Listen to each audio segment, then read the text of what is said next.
আসার পরে মাটি নেবে, মাটি কান্নাকাটি শুরু করে দিল, আমার থেকে মাটি নেবে না, আমার লাগবে, আমি তোমার কাছে কি অন্যায় করেছি। মিকাইল ফেরেশতা এবার কান্না শোনার পরে চলে গেল। আল্লাহ বলে মাটি এনেছো নাকি?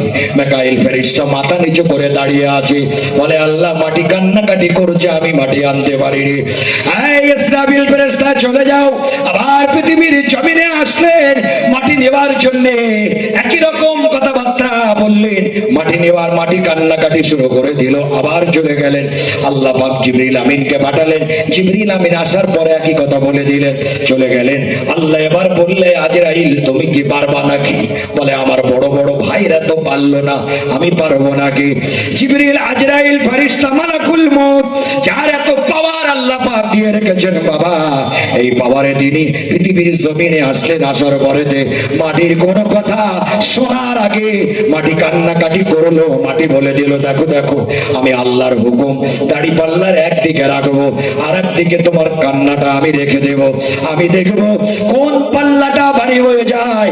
এবার দাড়ি পাল্লায় ওজন করা হলো, আমার ভাইরা আল্লাহর হুকুমটা ভারী হয়ে গেছে। এবার আজরাইল ফেরেশতা মাটি নিয়ে আল্লাহর কাছে চলে গেল। আল্লাহ শুধু বলবেন কোন, বলার সঙ্গে সঙ্গে বলবে ফায়াকুন, তৈরি হয়ে যাবে। জোরে বলুন সুবহানাল্লাহ। আল্লাহ বলে আমি সর্বশক্তিমান, আমি আল্লাহ যা ইচ্ছা তাই করতে পারি। আল্লাহ বললেন ইন্নাল্লাহা আলা কুল্লি শাইইন কাদির, আমি আল্লাহ সর্বশক্তিমান। আরেকবার জোরে বলা যাবে না সুবহানাল্লাহ। মুসলমান ভাইরা আমার, এবার আজরাইল ফেরেশতা মাটি নিয়ে গেলেন। যাওয়ার পরেতে আল্লাহ পাক রব্বুল আলামিন একটা স্ট্রাকচার মূর্তি বানালেন। মূর্তিটার হাইট হলো 7 হাত লম্বা, এর লম্বা একটা মূর্তি বানালেন। মূর্তিটাকে শুইয়ে রাখা হলো, তার মধ্যে এখনো রূহ দেয়া হয়নি। এবার মূর্তিটা বানানোর পরে আমার ভাইয়েরা বিরাট লম্বা চওড়া একটা দেহ তৈরি করার পরে এবার আল্লাহ পাক রব্বুল আলামিন সঙ্গে সঙ্গে তার মধ্যে তিনি রূহ দিয়ে দিলেন। দেওয়ার পরে নড়ে চড়ে বসে পড়লেন। বসার সঙ্গে সঙ্গে বললেন আলহামদুলিল্লাহ। জোরে বলেন সুবহানাল্লাহ। আল্লাহ খুশি হয়ে গেলেন। আল্লাহ বলে এই ফেরেশতারা দেখো দেখো, আমি মানুষ জাত, আমি মনুষ্য সম্প্রদায় তৈরি করার জন্য বলছিলাম, তোমরা বললে তৈরি করতে হবে না। আমার কুদরতি মনটা শান্তি হয়ে গেল। আজকে দেখো দেখো, আমি আদমকে নাম দিয়েছি আদম আলাইহিস সালাতু ওয়াস সালাম।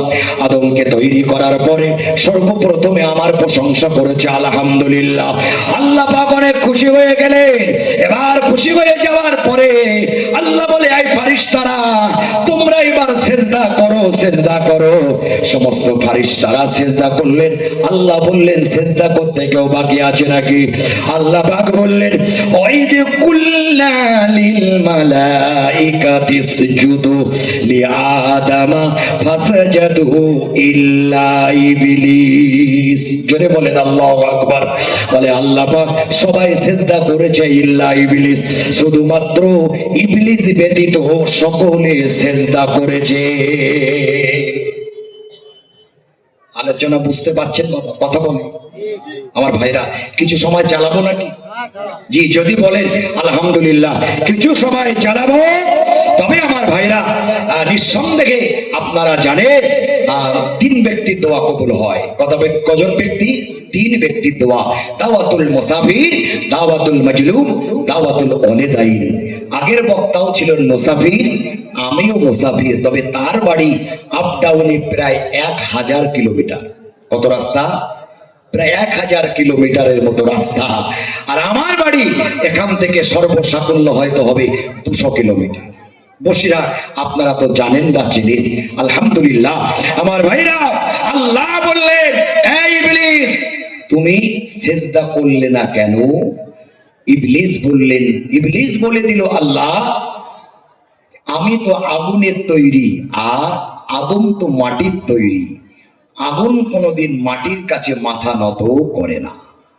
আল্লাহ বললেন আবা ওয়াস্তাকবারা ওয়া কানা মিনাল কাফিরিন। আল্লাহ লকব দিয়ে দিল, আজকে থেকে তোর কাফের বলে সাব্যস্ত করা হলো। কথা বুঝতে পারছেন? পৃথিবীর এমন কোনো জায়গা বাকি ছিল না যেখানে ইবলিস সেজদা করিনি। আল্লাহ, আমি এতদিন আপনার আরাধনা, উপাসনা, ইবাদত, বন্দেগী করেছি, ওগো আল্লাহ, তাহলে কি মুহূর্তের মধ্যে সব শেষ হয়ে গেল? আমার কি চাওয়া পাওয়া কিছু নেই? কথা বুঝতে পারছেন? আমার কি চাওয়া পাওয়া কিছু নাই? আপনি আমাকে সাব্যস্ত করে দিলে। আমার ভাইরা, আদম নবীকে আল্লাহ বানালেন, লম্বা চওড়া ইতিহাস। আদম নবীকে আল্লাহ পাক জান্নাতের মধ্যে দিলেন, শয়তান ও ইবলিস জান্নাতের মধ্যে ছিল। আল্লাহ বলে, ইবলিস, আজকে থেকে তোর এই জায়গা থেকে বার হতে হবে। ইবলিসের মনটা খারাপ হবে না ভালো হবে? কথা বলে। আমার জন্য যদি কোনো মানুষ এখান থেকে চলে যায়, আমার উপরে রাগ হবে না কি হবে? কথা বলেন, রাগ হবে। আমার ভাইরা, ইবলিস বলে দিল, আল্লাহ, আমি যাব, তবে আপনার কাছে আমার কটা চাওয়া পাওয়া আছে। আমার ভাইরা, কি চাওয়া পাওয়া একটু বলে দে। বলে, আমি কবুল করব। চাওয়া পাওয়া বলতে, আমি আদম সন্তানের ধোঁকা দেব, যার জন্য আজকে আমার এত বড় শাস্তি। আমার ভাইরা আমার, আদম নবীকে আল্লাহ পাক জান্নাতে রাখলেন। লম্বা চওড়া আলোচনা। আদম নবীকে জান্নাতে রাখার পরে, আদম, তুমি ঘোরো ফেরো।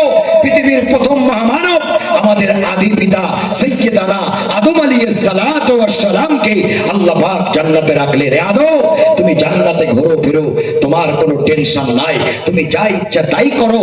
জান্নাতের মধ্যে ঘোরাফেরা করলেন, কিন্তু আদম নবীর মনটা খারাপ। কি গো, খারাপ না ভালো? কথা বলে। মুসলমান ভাইরা আমার, আদম নবীর মনটা খারাপ হয়ে গেল। আল্লাহ পাক দেখে বুঝতে পারলেন আদম নবীর মনটা খারাপ হয়ে গেল। আমার ভাইরা, আল্লাহ বলে, আদম, তুমি টেনশন করো না, তোমার মনটা খারাপ কেন আমি বুঝতে পেরেছি। আদম ঘুমিয়ে আছেন। জিবরিল আমিন ফেরেশতাকে বলা হলো, এই ফেরেশতা জিবরিল আমিন, যাও যাও, চলে যাও, চলে যাও। আমার আদম যখন ঘুমাবে, ওই সময় আদম নবীকে অপারেশন করবে। জোরে বলুন সুবহানাল্লাহ। আদম নবীকে অপারেশন করবে। আদম নবী ঘুমিয়ে আছে বাবা। ঘুমিয়ে থাকার পরে এবার এই ফেরেশতা জিবরিল আমিন, চলে যাও, চলে যাও, আদম নবীর কাছে চলে যাও। আদম যখন ঘুমিয়ে থাকবে, আমাদের যখন অপারেশন করানো হয়, 33টা ইনজেকশন দিতে হবে তাকে। আমার ভাইরা, আমার অবাস করতে হবে। কি হবে তার ঠিক ঠিকানা নাই। অপারেশন করার আগে রোগী যেন বুঝতে না পারে আদম নবী ঘুমিয়ে আছেন বাবা। এবার তাকে, আমার ভাইরা আমার, জিবরিল আমিন আসলেন। আদম নবীর বাম পাজরের একটা হাড় আনা হলো। ওই হাড় দিয়ে আল্লাহ পাক রব্বুল আলামিন শুধু বললেন কোন, আবার সঙ্গে সঙ্গে বললেন ফায়াকুন, তৈরি হয়ে গেল। আম্মা জান হাওয়া আলাইহিমুস সালাতু ওয়াস সালামকে তৈরি করলেন। জোরে বলুন সুবহানাল্লাহ। এবার আম্মা জান হাওয়া আলাইহিমুস সালাতু ওয়াস সালামকে আদম নবীর ঘুমটা ভেঙে গেল। ঘুম ভাঙার পরে দেখলেন, দেখতে শুনতে সুন্দরী সুন্দরী একজন নারী পাশে দাঁড়িয়ে আছে। আদম নবী আদম নবী গায়ে স্পর্শ হাত দিতে যাবেন। আল্লাহ বলেন, আয় আদম, এখন হাত দেবে না, হাত দেবে না। বলে, আল্লাহ কেন? কেন? বলে, এখনো তোমার জন্য হালাল করা হয়নি। আমার ভাইরা আমার, আদম আলাইহিস সালাতু ওয়াস সালাম দাঁড়িয়ে রয়েছে। জিবরিল আমিন মাঝখানে চলে গেলেন। যাবার পরেতে বলা হলো, এখনো হাত দেবেন না। বলে, আল্লাহ কেন? কেন? বলে, তোমার সঙ্গে হাওয়াকে আগে বিবাহ দেব। বিবাহ সাধু আদম নাজিকে আদম নবী কিছুই বুঝতেন না। বিবাহ শাদী হয়ে গেল। আদম, তুমি মোহরানা আদায় করো।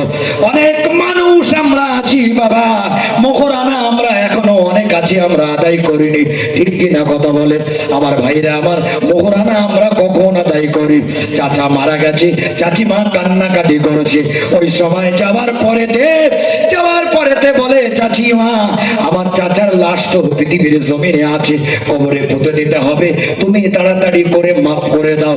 এরকম মোহরানা হয় না? হয় না? কথা বলেন। যারা এখনো মোহরানা আদায় করেননি, বাড়িতে যাবার পরে কোনো কিছুর বিনিময়ে মোহরানাটা আদায় করে নেন বাবা, তা না হলে মারা যাবার পরে সমস্যা হয়ে যাবে। আদম নবী বললেন, আল্লাহ, আমার কাছে তো কিছুই নাই, আল্লাহ, আমি কিভাবে মোহরানা আদায় করব? আল্লাহ বলে, আমার হাবিব, আল্লাহ বলে, আমার নবী আদম রে, তোমাকে কিছুই দিতে হবে না, তুমি আমার নবীর নামে 110 বার দরুদ শরীফ পাঠ করো। এই চ্যানেলে নিত্য নতুন ওয়াজ নসিহত পেতে চ্যানেলটাকে সাবস্ক্রাইব করে পাশে বেল আইকনটি বাজিয়ে দিন।